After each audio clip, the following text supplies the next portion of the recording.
We really hope y'all cannot hear the garbage disposal in the background.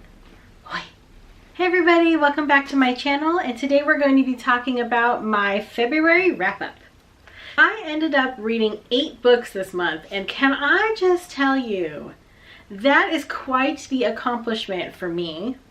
8 books is a lot. I mean, probably a lot of you seasoned readers are like, that ain't nothing, girlfriend. But to me, that is a lot. You know, like, I work full time and I'm a wife. Like, that's a lot of work. No, I'm kidding. I love my husband and he's great, so don't read into that. I know, I mean, I work full time, I work a lot of hours, and to be able to read 8 books this month was just, I love it, I'm ecstatic. So let's get into the books that I read. The first book that I read was actually an audiobook, but I completed The Hate U Give by Angie Thomas. It was the first book I read this month. I listened to this on audio, and I'm actually glad that I did, because I feel like I got some of the emotions that I might have missed if I had done a physical read. I think the physical read is probably just fine as well, but for me it just gave it an added life that I think I would have missed.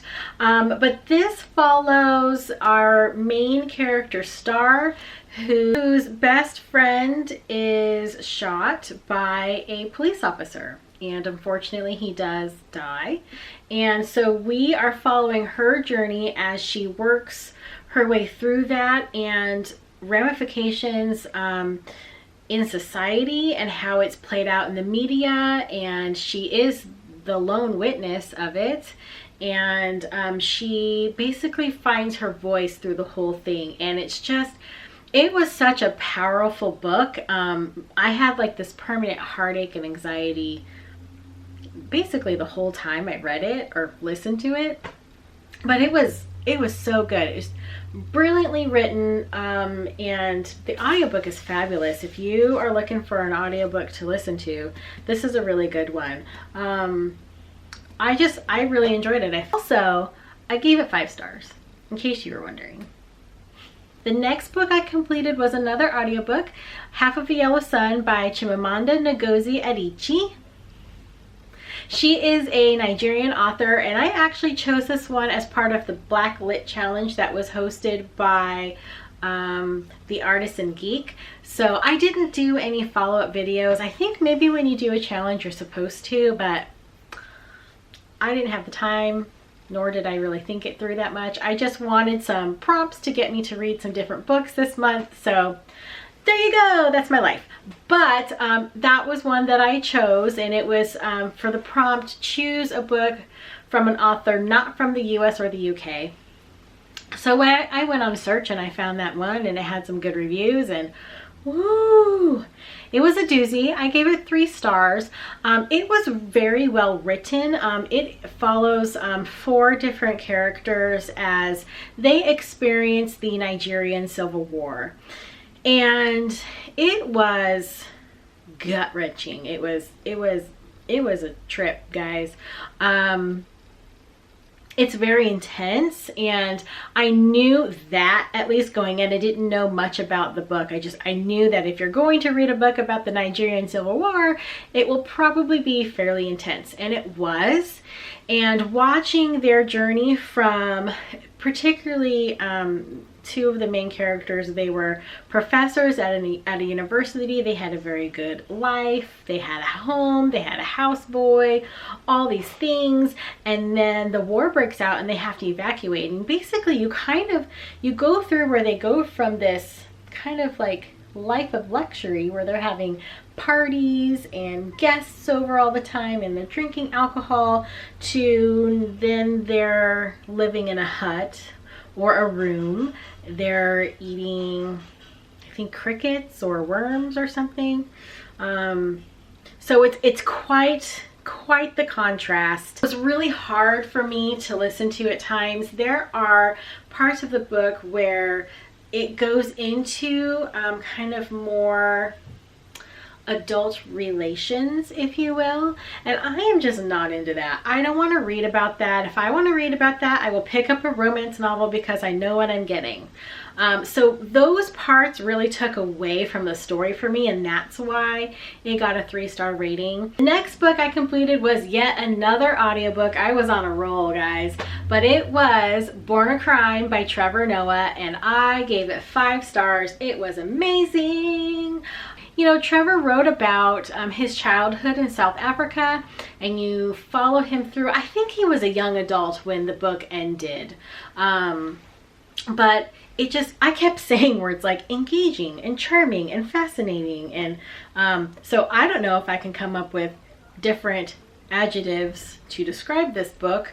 If you're looking for a perspective on what life was like in South Africa for a Black South African in the early 90s, this is a great book. He had a very interesting life. He experienced so much, and it made me have a different level of respect for him that I just didn't have normally. I mean, he's this TV personality, and he's got a comedy special, and that's kind of what I know of him, and seems like a cool guy. But this was great. I really enjoyed it. So it's only on Audible though. So what I suggest is, if you don't want to buy it and you got a credit and you don't know how to use it, here is your suggestion. I don't think you'll regret it. It was really great. And I really want to meet his mother. His mother sounds amazing. Just how she raised him and how she treated him. It was, I mean, she didn't treat him like an equal because they weren't mother-son, but you can see and you can hear in the stories that he described and he was sharing with us how she was molding him to become a man. And I think she's amazing, and I would love to meet her. So there you go.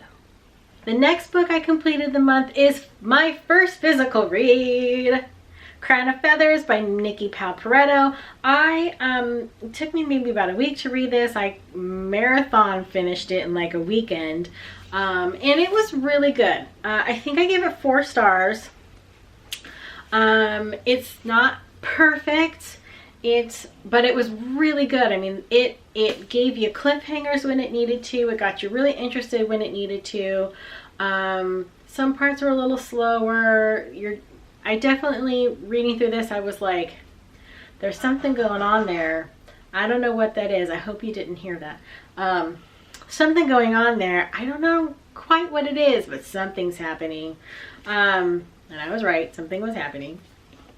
But this follows Veronica and her relationship with her sister Val, and how they are trying to become Phoenix Writers. And then we're just following Veronica and how she's trying to get into basically the Phoenix Writer program. They are in hiding because the Empire has outlawed them or imprisoned all the people that are animages. Is that how you say it? I'm sure somebody will tell me that I mispronounced that. That's okay. No big deal. I mispronounce things all the time, so it's all right. But the Empire has basically imprisoned or made slaves of all the animages, and so they have to maybe go in hiding, or they have to pay such a big tax that they'll never be able to pay it off. So they go into service for the military, and they're forced to do things that they may not necessarily want to do. Veronica and her sister are basically nomads in hiding, I guess. And they are trying to find phoenix eggs so that they can have a phoenix, so that they can try and join the Phoenix Writers. And so that is basically the journey. And then we have a couple other characters too. But basically it's Veronica. And it was really good. I enjoyed it. The next book is coming out, or is out. The next book is out. And I'm looking forward to reading that as well. But like I said in my review, if you're looking for something to kind of pick you up, if you're a little bit slumpy, I think this might be a good one for you. The next book I completed in February was Love Boat Taipei by Abigail Hin Nguyen, and this is a debut novel for her. And this follows our main character Ever, who gets sent off to, it's not a boarding school, it's like an educational cultural program for the summer over in Taiwan, and she basically gets thrust into this shock of freedom that she's never had growing up in the States. This was a very interesting dive into Chinese or Asian American experiences in America. How some kids may have grown up as a first-generation American to immigrant Asian parents. I'm not saying that every kid experiences this. I mean, it was very clear that every kid in this program had a different experience with their parents. We're mainly following Ever and her experience and what she's learning about the other kids and what they've experienced with their parents and things like that. So we basically follow her along as she tries to break every rule that her parents have ever made for her. And it's a doozy, but Abigail touches on some really important topics in this book that I felt that she handled really well and very cleverly, and I really identified with this book. I gave it 4.5 stars. It's not a 5-star read because there were some parts that I was just like, really? Did we have to do that? There's something that happens towards the end that I just thought was so unnecessary, and I'm so curious to see if anyone else thinks the same, but it was so unnecessary. I mean, we did not have to do that, but we did. We survived. It's okay. But this is it's a good book. It just is. It's a good book. So it was a pretty quick read for me. I probably would have finished it in a couple days had I been reading a lot that week, but I wasn't. So it took me about a week to finish. But otherwise, I think you should check this out. If this is not something that you would normally pick up, give it a shot. I don't think you'll be disappointed. The next book I completed was Keeper of the Lost Cities by Shannon Messenger. This is a buddy read that I'm doing with my niece and nephew. We're FaceTiming as often as we can to read these together. We hit about 3 or 4 chapters a night. This is a story about 13-year-old Sophie Foster, who is raised by humans, and then she finds out she is an elf and she has all these powers and she doesn't understand why. And twist, the elves don't understand why either. So there's lots of mystery surrounding her and why she is the way that she is. And we kind of just follow her adventures and watching her make friends. And it was a really fun book. There's lots of jokes in there that my niece and nephew laughed at. And I think this series is always going to have a special place in my heart because I'm doing a buddy read with my niece and nephew. I'm really glad that we are doing it, and hopefully that we will get to the second book in March. That is the plan anyway. I bought all the books for them, people. I went on Book Outlet and I bought all the books except 2 because they weren't available, but otherwise all the books. So this is a middle grade. It's super fun. It's a little angsty, but not too bad. There's action and adventure in it, but it isn't like full of real world devastation and things like that. It's just a fun read. So if you're looking for some nice, innocent escapism, this is the way to go. Ooh, look at the lighting. It's getting super fun. The sun is setting. There's lines across my face. This is high quality stuff, people. The next book that I finished was Tristan Strong Punches a Hole in the Sky by Kwame Mbalia. This was another book that I discovered from the Blacklit Challenge prompts. This was the one where I had to have Ina suggest a book to me. This was okay. It was a 3-star read for me. And I think it was because of the writing style. The story itself was fine. They go on these adventures. Tristan does in fact punch a hole in the sky. but it isn't like his own sky. He punches the hole in the ground and then he falls through the hole, and then when he comes out of the hole, it's the sky of another land, world, parallel world kind of thing. So I was getting like a little bit of Alice in Wonderland vibes from it. I initially was getting some Narnia vibes, but that's not, no. So it's mainly Alice in Wonderland vibes in that respect.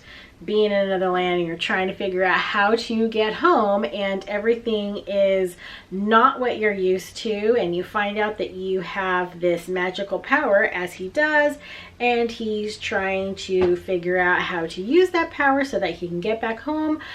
He is a 7th grader. He has experienced some loss. His best friend passed away, and he's definitely still deep into the grief. And he's trying to work through that as best as a 7th grader can.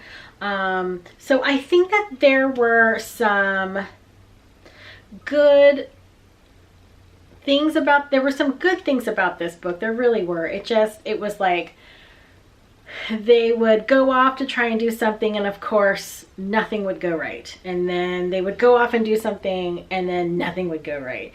And the whole time he's got a little bit of a chip on his shoulder, and he doesn't want to be there, and he just wants to go home. And so it was a little hard for me to connect to any of the characters. I didn't really like love any of them. Oh, that sounds so bad. I didn't fall in love with the characters, and that's a big bummer. I'm pretty bummed out about that, but it was okay. I gave it 3 stars. I do think people will really enjoy this book. I didn't dislike it. I'm not mad that I read it. I will probably pick up the sequel because it would be interesting to know what happened. But am I clamoring to read it? No. Am I going to buy it? No. So it's a 3-star. Well, there you go, everybody. Those are the books that I read in February. Let me know down in the comments below what books you read, because I always love to know, and I'm always looking for recommendations. And I will see you guys in the next video. Bye.